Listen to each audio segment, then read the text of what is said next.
আন্তৰ্জাতিক নাৰী দিৱস, সেই উপলক্ষে আমি অভিযান মহিলা সমিতিয়েও অলপ এখনি ৰাজহুৱা সভা আয়োজন কৰিছোঁ আৰু নাৰীসকলৰ বিষয়ে কিছু কথা আলোচনা কৰিম। আমাৰ বিশিষ্ট অতিথি হিচাপে ডক্টৰকো মতা হৈছে, এডভকেটক মতা হৈছে আৰু ছ'চিয়েল ৱৰ্কাৰকো মতা হৈছে। তেওঁলোকে তেওঁলোকৰ নিজৰ নিজৰ বক্তব্য দাঙি ধৰিব, কিন্তু মোৰ ব্যক্তিগত মন্তব্যটো হ'ল এনেধৰণৰ: নাৰী সদায় পবিত্ৰ হোৱা উচিত, সৎ হোৱা উচিত, তেতিয়াহে এখন দেশৰ প্ৰত্যেকটো ঘৰৰ উন্নতি হ'ব বুলি মই বাঞ্ছা কৰোঁ।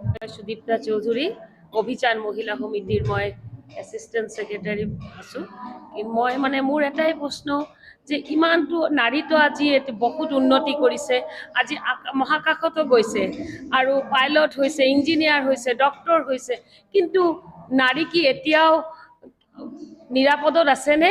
মোৰ জীয়াই থকালৈকে মই এইটোৱে এটা কুৱেশ্যন, যে এইটোৱে এটা প্ৰশ্ন যে নাৰী কি এতিয়াও নিৰাপদত আছে?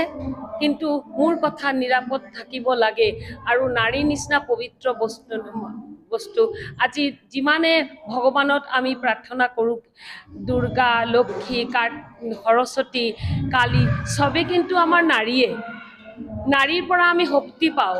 সেইকাৰণে মোৰ এইটোৱে বাৰ্তা যে নাৰীক অকণমান সকলোৱে সন্মান কৰিব লাগে।